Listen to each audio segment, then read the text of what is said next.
In the westernmost part of Indonesia, culture and traditions are rooted deeply. Unbroken by disaster, traditional ways continue among people who have endured an extraordinary heartache. Ghazi. I'm in Aceh, on the northwestern tip of Sumatra Island.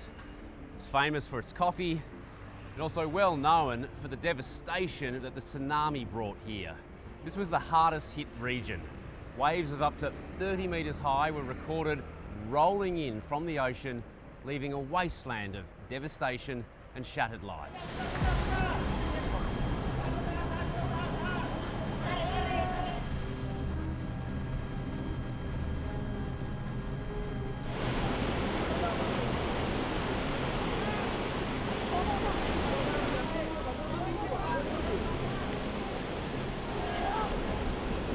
Nowhere have people had to rebuild quite as much as residents of the city of Banda Aceh. A quiet regional capital of 260,000 people these days, it's full of men and women with extraordinary stories of resilience. Memang kalau kita cerita tsunami, itu yang beratnya bukan waktu tsunami itu. Yang beratnya kita jalani hidup setelah tsunami. Fauzia Baziaria lost her fisherman husband that day when the giant waves came in. She lost another 6 close relatives.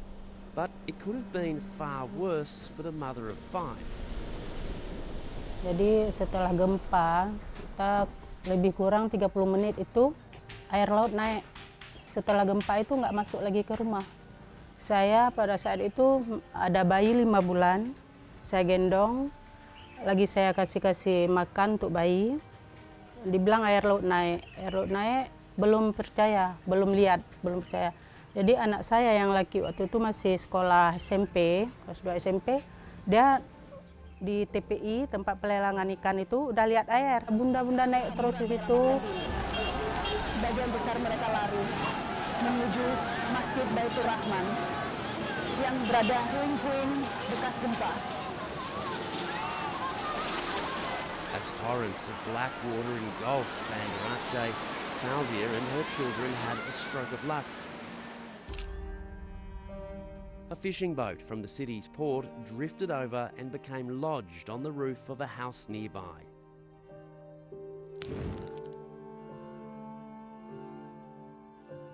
Jadi saya naik tingkat pertama udah penuh air. Begitu belum sampai 5 menit udah penuh air tingkat 2. Tingkat 2 ada segini. Mau saya bawa kemana nih bayi ini? Terus saya naik loteng tingkat 2, udah terperangkap kami dari situ. Kami udah pasrah. Mungkin hari ini kiamat, udah pasrah, udah berdoa-berdoa. Saya bayi udah buat begini. Datang kapal ini. Today, her daughter is 20 years old, studying religion at a local university. Fauzia says she has her father's looks, but she lost all the photos of him in the tsunami. With the help of a recovery training program set up after the disaster, she started a fish paste business. She endured years of setbacks before the product was good enough to make a living off. Setelah lebih dari itu kita putar-putar terus untuk modal, setelah biaya untuk anak-anak sekolah, untuk biaya makan kita sehari-hari, kita putar untuk modal, kita putar-putar terus. The boat that saved Fauzia and her children now features prominently on the packaging of her fish paste. The local government has retained it as a tourist attraction and a reminder of what residents here have rebuilt from. Mungkin saya kalau nggak hilang suami, nggak seperti ini. Mungkin itu hikmahnya, mungkin Allah lebih sayang pada saya kan.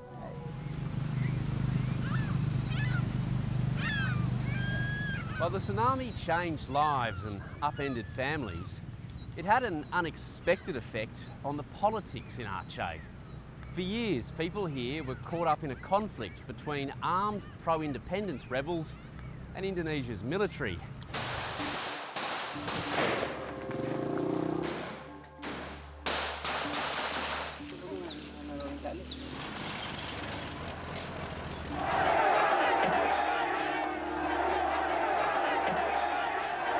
It was in these hills where the rebels used to hide. It was their safe haven. And on that day, when the tsunami rolled in, the conflict dramatically changed.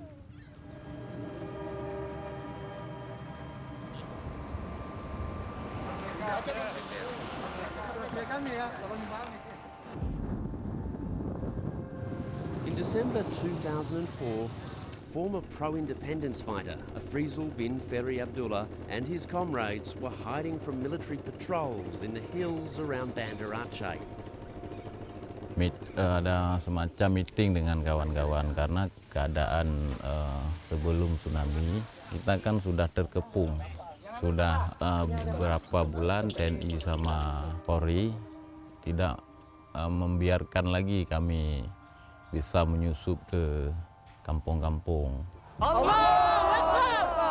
The Free Aceh movement had been fighting for an independent Islamic state since the 1970s. The armed rebels had a few thousand fighters. Hartanya saya, nyawa saya sumbang untuk perjuangan.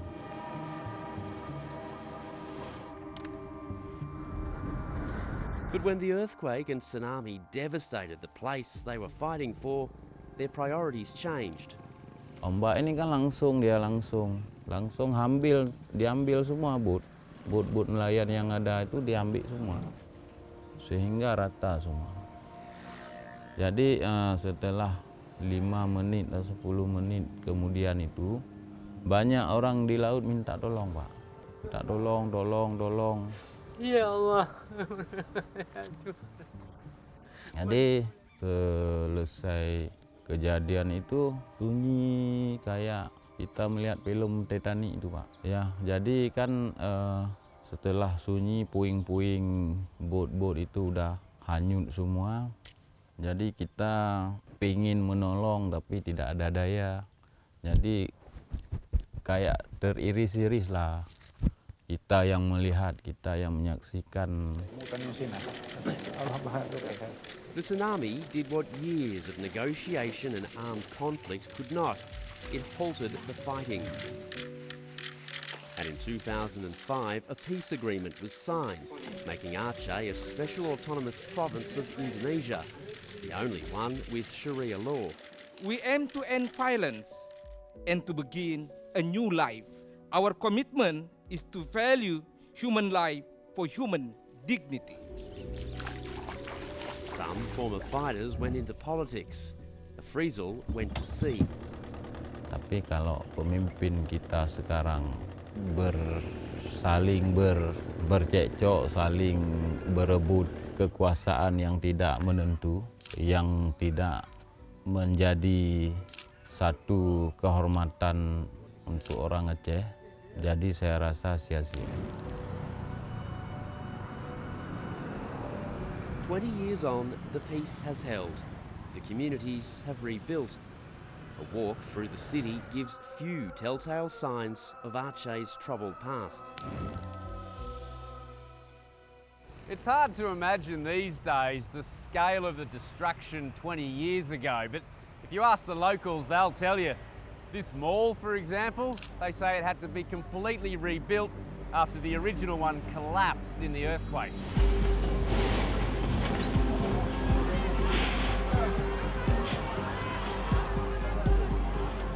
Some here, though, have found it harder to rebuild their lives than others. Hello, Pak Ferry. For Ferry Effendi, a TV cameraman in Banda Aceh, an earthquake that morning meant a breaking news story he had to cover. Makanya saya ambil jaket, pakai sandal jepit, ambil sepeda motor, ambil kamera, saya pergi. Itulah saya mencari bangunan-bangunan yang hancur ya.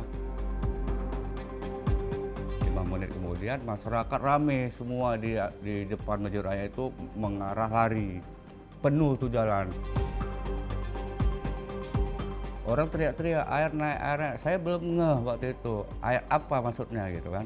Sampah-sampah, saya baru berpikir, anak istri saya di rumah. Saya pulang nggak bisa lagi karena jalan itu sudah penuh. When he eventually returned, their family home was gone. While Ferry was reunited with his son a few days later, he never found his wife and daughter. Jadi setelah situ saya sempat merenung rasa bersalah saya itu, kenapa saya harus pergi ninggalin keluarga hanya demi berita yang akhirnya nggak bisa saya kirim. Kan di situ saya merasa apa juga saya nih laki-laki kepala keluarga yang diharapin kok nggak berguna. Begitu dari mulai itu terus saya merasa seperti itu. In the frantic weeks after the tsunami, Ferry searched everywhere, but there was no trace of his wife and daughter. He now believes they are among the 47,000 people buried in a mass grave. Itu saya sempat juga linglung ke sana kemari sehingga udah nggak tahu lagi saya arah kemana kan. He moved to North Sumatra and then to Jakarta for work. But Aceh pulled him back. Saya ini kan orang yang keluar dari Aceh setelah tsunami. Jadi trauma saya lebih panjang daripada orang-orang yang ada di Aceh. Kenapa saya bilang begitu? Kenapa? Karena mereka di sini sama-sama hidup dalam dan berkembang bersama korban-korban tsunami yang traumanya hilang bersamaan secara rame-rame. Sementara saya yang bertualang ini bolak-balik dan saya mengalami sendiri ya. Akhirnya saya memutuskan untuk balik ke Aceh. Balik ke Aceh supaya saya ikut coba berada sama orang-orang korban yang sudah tidak berpikir soal itu karena sama-sama korban. 20 years later, the trauma lingers, but Ferry isn't facing it alone. He's returned to live among those who truly understand.